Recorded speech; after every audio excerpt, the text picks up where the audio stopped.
A hush settled over Vauxhall at 9:42 p.m., when the final vote clicked through Lambeth's electronic ledger, approved, unanimously. It echoed nowhere near the vaulted ceilings of Buckingham, but within minutes the ripple reached the Prince of Wales, still in his shirt sleeves under a single study lamp, revising architectural sketches the public will never see. The verdict unlocked 16 seedling homes for young sleepers of the capital's midnight streets, with another 23 to germinate once the old health centre surrenders its bricks to dust. William closed his notebook, exhaled through pursed lips, and for just one heartbeat allowed himself to picture a corridor smelling not of privilege and beeswax, but fresh plaster and burnt toast, hunger answered by the hiss of a boiler no landlord can shut off.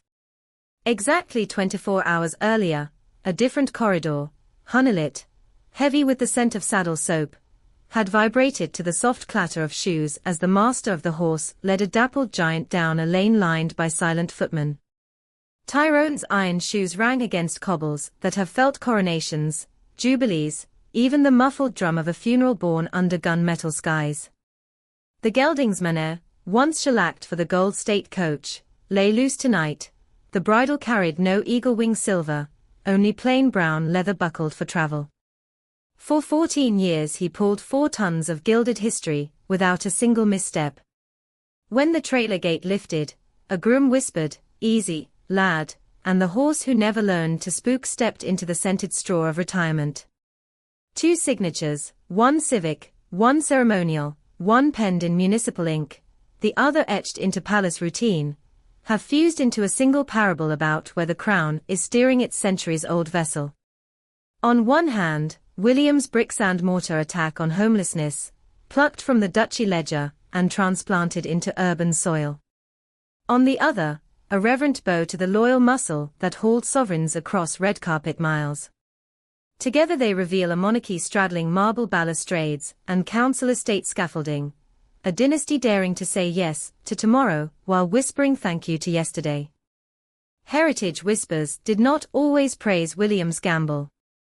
For months, estate advisors shuffled, wary of exposing royal real estate to the combustible politics of housing shortages.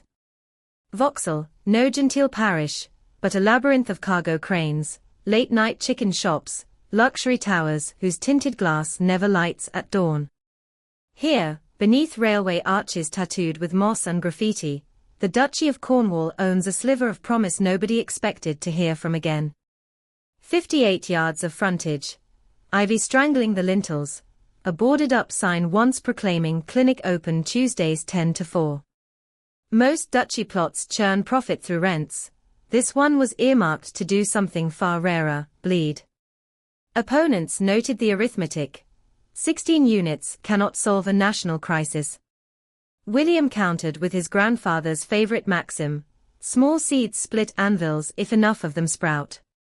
Homewards, unveiled beneath Haringey rain last June, plotted 6 epicenters of experimentation: Aberdeen's fishing wards, Sheffield's steel-scarred estates, Newport's opioid precincts, Lambeth's hive of bus stations and broken promises, then Plymouth and Bournemouth, where seaside dreams bleach under winter winds.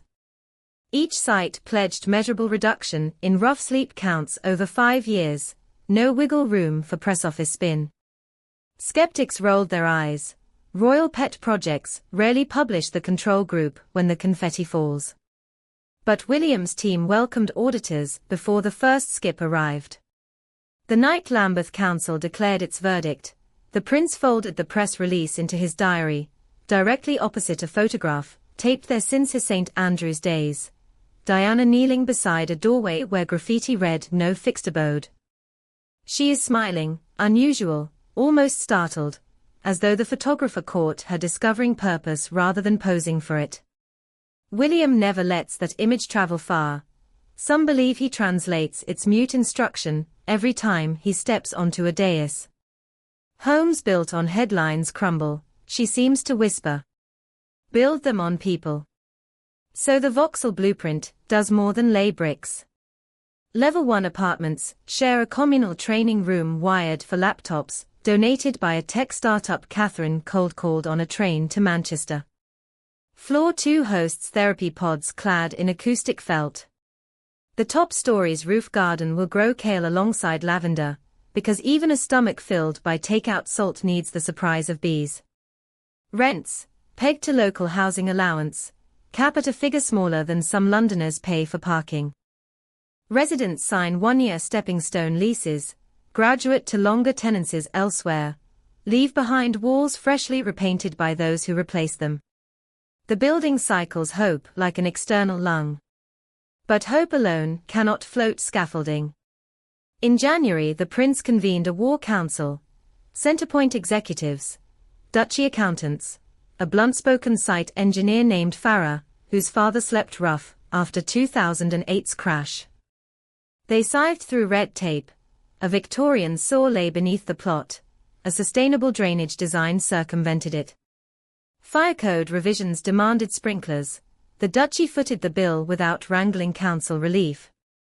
When investors balked at 15-year capital recovery, William pledged personal funds from estate surpluses to cover the shortfall. One financier asked if he understood the risk. William replied, "You mean the risk that my children inherit a crown perched on a wasteland of cardboard doorways?" Across town, Tyrone's send-off bore no spreadsheets, yet its emotional yield proved equally potent. Inside the mews, stable hands gathered like a congregation, each recalling private moments with the horse who validated their calling. One remembered dawn rehearsal for Charles III's coronation, when an errant camera drone buzzed inches above the harness line. Every horse shied except Tyrone, whose body powered forward so steadily the spook team regained cadence. Another cited the 2017 state opening, when torrential rain hammered the moor. A lightning crack sent household cavalry mounts jittering. Tyrone simply lifted his tail, shook rain from his ears, and marched. Why retire a horse still sound, still willing? Because, the master of the horse explained, duty must never glide so close to exhaustion that spectacle devours mercy. Somewhere in the Cotswolds the horse trust waited with clover fields and hydrotherapy pools. Storm, Tyrone's sire, already grazed those paddocks, his arthritic hocks cooled by spring water. Meg, the sister, loafed under sycamores, nuzzling tourists who ventured down the public bridleway. Now the prodigal would join them.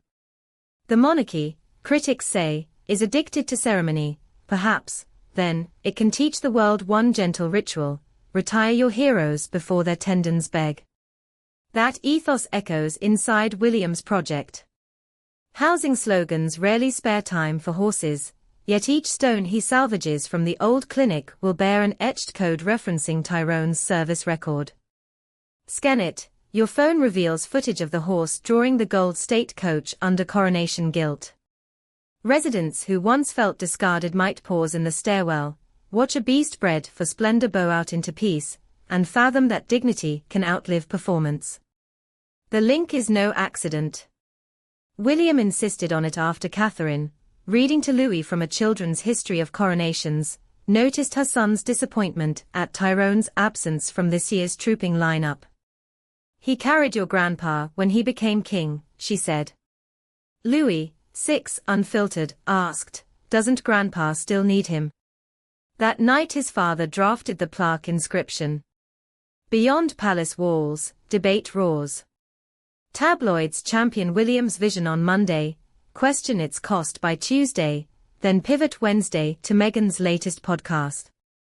Columnists ask whether a future king meddling in housing policy oversteps constitutional fence lines. Activists counter that if monarchy must endure, better its surplus fund frontline solutions than gilded ceiling repairs. Late-night comedians joke the prince is gentrifying Vauxhall.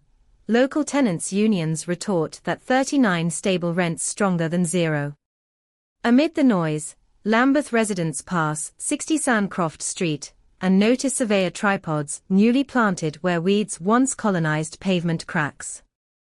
A teenage boy, hood up against drizzle, peers through scaffolding mesh and mutters, "About time."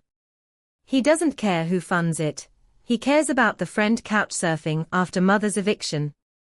Progress rarely arrives in the shape of a crown, yet there it stands on the hoarding, the duchy emblem, 3 ostrich feathers, beneath the slogan Building Futures, one key at a time. The day demolition begins next door. A sand-colored lorry unloads steel beams as church bells toll 11. At Gatcombe Park those chimes align with Tyrone's first roll in pasture.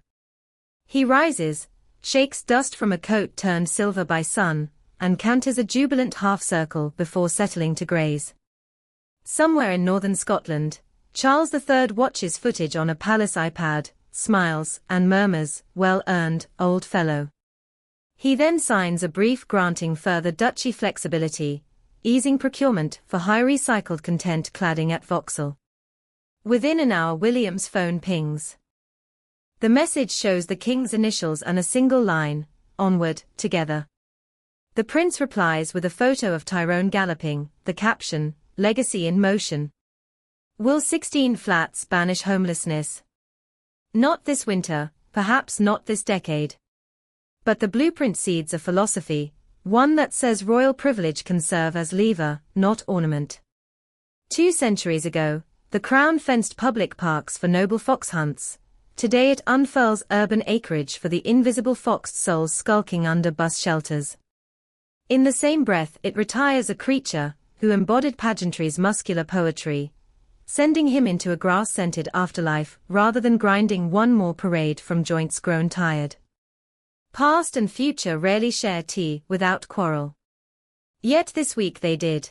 Tyrone's bridle unbuckled, a council gavel falling in Vauxhall, both echoing a single refrain, that service should end before it fractures, and beginnings should sprout where endings clear the soil. When Charles once asked his elder son what drove him beyond ribbon-cutting, William quoted a Maori proverb he heard during a tour of Christchurch Quake ruins. He ahati mea nui o te ao. He tingata, he tingata, he tingata. What is the most important thing in the world? It is people, it is people, it is people. Those people, some still children, will claim keys to Sandcroft Street by Christmas 2026. They may watch old coronation clips on communal Wi-Fi, spot a grey horse steady under unthinkable load, and not know his name. No matter. The steel inside that animal now threads the rafters above their heads, quiet, unseen, carrying weight so they don't have to. In London, heritage and hope have conspired to build something sturdier than either could alone. And if, in the hush before dawn, the new tenants hear the faintest echo of hooves on cobblestone, perhaps they'll understand. Tradition is not a chain anchoring them to the past. It is a harness ready to haul them forward, provided someone strong enough shoulders the traces and someone wise enough knows when to let go.